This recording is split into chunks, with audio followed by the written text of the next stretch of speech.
मामले की हम बात करते हैं तो उसके अंदर बात करेंगे छोटी सी कंपनी जो बहुत स्मॉल कैप की है। महज 1,000 करोड़ का मार्केट कैप है। शेयर का प्राइस लगभग 60 रुपए के आसपास है। भारत की तीसरी बड़ी कंपनी है ये, जिसके ऊपर कर्जा भी नहीं है। और ये प्लास्टिक मशीनरी बनाती है, जो प्लास्टिक के प्रोडक्ट बनते हैं उनको बनाने की मशीनरी बनाती है। इसके प्रोडक्ट भारत के अलावा दुनिया के 60 देशों में भी एक्सपोर्ट किए जाते हैं। आप समझ सकते हैं छोटी सी कंपनी और इतना बड़ा मार्केट शेयर। जी हाँ, आपने नाम गैस कर ही लिया होगा। हम ना बात कर रहे हैं आज राजू इंजीनियरिंग से। जिस कंपनी के बारे में बात करते हैं तो ये 52वीं लो के आसपास चल रही है। महज 60 रुपए का 52वीं लो है और 52वीं हाई की बात करते हैं तो 243 रुपीज का है। यानी कि अपने 52वीं हाई से ऑलमोस्ट हमें 50% डिस्काउंट पर देखने को मिल रही है। अब देखिए ये कंपनी इतनी इंटरेस्टिंग भी इसलिए है क्योंकि महज 1,000 करोड़ का मार्केट कैप है।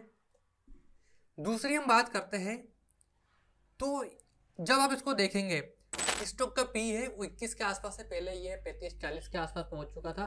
मेनली कंडीशन 45 पार कर गया था, उसके बाद कहीं ना कहीं सस्टेंड हुआ है। हम देखते हैं नीचे चार्ट में हमें देखने को मिलेगा कि पी रेशियो एक समय से काफ़ी ज़्यादा हो चुका था। ऑलमोस्ट 208 रुपये, सॉरी 40-45 208 रुपये के आसपास पहुंच चुका था। ये सेंटीमेंट पब्लिक को अच्छा नहीं लगा, इन्वेस्टरों को पसंद नहीं आया इतनी हाई वैल्यूएशन, जिसकी बदौलत हमें यहाँ पर गिरावट भी देखने को मिली। बाकी सब ठीक है। अब हम आगे जानते हैं तो इसके अंदर देखने को मिल रहा है कि कंपनी का ROE दोनों काफ़ी शानदार डबल डिजिट में, वो भी 20 से ऊपर है। फेस वैल्यू 1 है, हमें पास्ट में शेयर स्प्लिट होता हुआ नजर आया है। इंडस्ट्रीज पी 33 का, मतलब अपने इंडस्ट्रीज पी से भी कम पर ट्रेड कर रही है।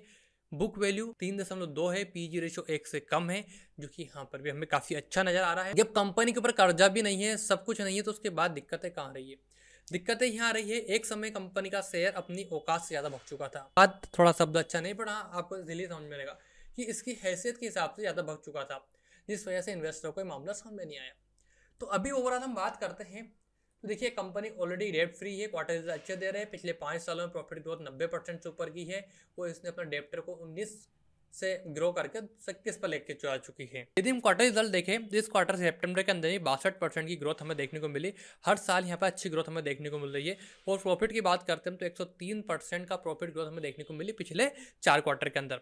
बैलेंस शीट के अंदर भी कर्जा कोई नहीं है, जीरो कंपनी है, जीरो डेप्ट कंपनी, जो काफ़ी अच्छा है।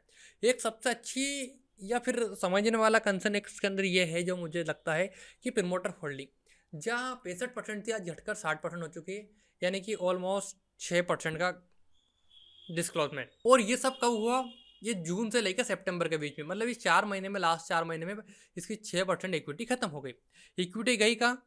इक्विटी गई भाई साहब 2.25% FIS के पास और 2.25% लगभग DIS के पास। अब FIS और DIS में देखते हैं कौन कौन से बड़े नाम है, तो वो इसके अंदर डिस्क्लोज नहीं किया गया, सॉरी। अब पब्लिक का 33% था, वो 34% हो चुका है। 61,000 इन्वेस्टर के पास का शेयर है। तो देखिए फंडामेंटल तौर पर देखा जाए तो काफ़ी अच्छा परफॉर्म कंपनी कर रही है और फंडामेंटली काफ़ी स्ट्रॉन्ग है। इसको देखकर मुझे ऐसा लगता है कि इस कंपनी के कुछ शेयर तो ऑलरेडी मेरे पोर्टफोलियो के अंदर है और ये लगभग 2022 से है। देखिए इसके जो शेयर है, कुछ शेयर तो एक वाला बात करना, इस कंपनी के फंडामेंटल देख के ऐसा लगता है कि इसके शेयर के अंदर मुझे भी निवेश करना चाहिए। और कुछ क्वांटिटी 1000-2000 क्वांटिटी के आसपास में इसमें इस 60-65 रुपये के बीच में बाई करने का प्लान कर रहा हूँ। तो मैं आपको बता रहा हूँ अब क्या, देखो फंडामेंटल क्या लगा रहा हूँ। तो देखिए सॉरी, फंडामेंटल तो अच्छा है, टेक्निकल तौर पर देखते हैं तो यहाँ पर सब कुछ लगा पड़ा है। अभी थोड़ा हम जूम करते हैं और पास में आते हैं, जब हमें देखने को मिलेगा क्या कुछ चल रहा है। देखिए एक कंपनी रेंज बनाने के बाद कंटिन्यूसली डाउनग्रेड में है और जिसके बाद हमें यहाँ पर काफ़ी बड़ी हुई गिरावट देखने को मिल रही है। ये हमने डाउन ट्रेंड पूरा दिख रहा है कि हायर हाइस लोअर लोअर बनने तैयार थे। अब सबसे बड़ा काम और सबसे बड़ा लेवल ये है कि निवेश किस लेवल पे करना चाहिए। देखिए चार्ट को देखने के बाद एक चीज़ के अंदर समझ में आती है, वो चीज़ हमें समझ में आती है कि स्टॉक कहीं ना कहीं सपोर्ट लेने का ट्राई कर रहा है। सिर्फ किसी दिन बड़े वॉल्यूम की ज़रूरत है इस लेवल पर देखिए, और यहाँ वॉल्यूम से को देखिए, इसके अंदर बड़े लेवल की, बड़े वॉल्यूम की ज़रूरत है। क्योंकि RSI को देखेंगे हम तो डेली लेवल पे यह भी ऊपर जाने के लिए तैयार हो चुका है। ये देखिए RSI भी यहाँ से ऊपर जाने के लिए तैयार हो चुका है एक सपोर्ट बनाने के बाद। ये भी हमें एक अप ट्रेंड में दिखता हुआ नजर आ रहा है यहाँ से, और एक शेयर यहाँ पर सपोर्ट ले रहा है। इसको आप नज़रअंदाज ना करें, इसको आप क्लियरली देखें, ये हो गया है कि ये हो गया। अब मुझे ये लगता है कि इसके अंदर यदि इस प्रीवियस डे के आसपास का वॉल्यूम आता है, कितना वॉल्यूम, जो लगभग हमारे 28 जुलाई के आसपास का था, इतना ही वॉल्यूम इसके अंदर रहता है, तो कहीं ना कहीं ये शेयर बिल्कुल रॉकेट बनता हुआ नजर आएगा। यदि एक बार इस 70 रुपीज़ 74 रुपीज़ के ये जोन है, रेजिस्टेंस जोन, इसको यदि पार करता इधर से कहीं से भी तो ये सीधा निकलेगा इस लेवल के लिए। और ये लेवल कौन सा है मैं आपको बता दूं, ये लेवल आएगा सीधा 85 रुपीज़ तक का। यानी कि हम मोटा मोटा तौर पर देखें तो अभी भी हमारे पास ऑलमोस्ट 40% की प्रॉफिट गेन करने के चांसेस है कुछ ही महीनों के अंदर। कुछ ही महीने में बोल सकते सप्ताह भी हो जाए, महीने भी हो जाए, साल भी लग जाए। साल तो मेरे ख्याल से लगना चाहिए, कंपनी काफ़ी अच्छा परफॉर्म कर रही है, नंबर से भी अच्छे आ रहे हैं। यहाँ पर हमें नज़र आता है कि इसके अंदर एक बाइंग अपॉर्चुनिटी यहाँ से बन रही है। दूसरी, यदि हमने इसको बाई करा और शेयर यदि गिरता है तो किस लेवल तक हमें रुकना चाहिए।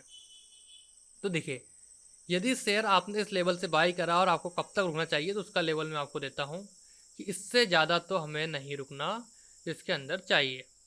तो वो लेवल होगा भाई साहब अपना 55 रुपीज़ का।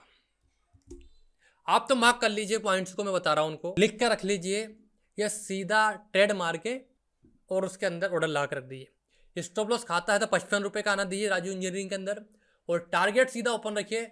74 रुपये को पार करने के बाद 85 रुपये का टारगेट कहीं नहीं गया, और यदि 85 इसने पार कर दिया तो डंक की चोट पर कह रहा हूँ 102% के साथ ये 120 रुपये भी। साल 2026 है और राजू इंजीनियरिंग का तोड़ फोड़ कमाल है। ये आपसे मैं आज कह रहा हूँ, आज है 4 जनवरी, डंक की चोट पर कह रहा हूँ। कंपनी काफ़ी शानदार है। इसकी पूरी रिसर्च रिपोर्ट मैंने तैयार करी खुद अपने हाथों से। यदि पूरी रिसर्च रिपोर्ट पढ़ना है तो भाई मैं व्हाट्सएप कम्युनिटी का लिंक दिया गया है, ज्वाइन कर लो, फ्री ऑफ कॉस्ट चल रही है, एक पैसा नहीं लगेगा। अच्छी से अच्छी कंपनी के रिसर्च रिपोर्ट मैं फ्री में प्रोवाइड कर रहा हूँ, उनको जरूर एक बार नज़र डालिए, उसमें देखिए क्या आपके लायक है। मैं इस करंट लेवल से कल बाइंग करूँगा 65 रुपये से, जो होगा देखा जाएगा। मेरा टारगेट है 85 रुपये का और दूसरा टारगेट है 100 रुपीज़ का, और स्टॉप लॉस में ला के बैठा हूँ उसका 55 रुपये का। बाकी जो होगा देखा जाएगा। आपके पास मेरे ख्याल से राजू इंजीनियरिंग का शेयर होगा नहीं। आपको क्या लगता है, बाई करना चाहिए कि नहीं करना चाहिए? इसके अलावा और कौन से स्टॉक आपको लेना चाहिए, कमेंट सेक्शन खोलना बताया जरूर जाएगा। मिलेंगे दूसरे वीडियो तक, ख्याल रखिएगा। चैनल सब्सक्राइब नहीं किया हो तो कर लीजिएगा, और कम्युनिटी को जरूर ज्वाइन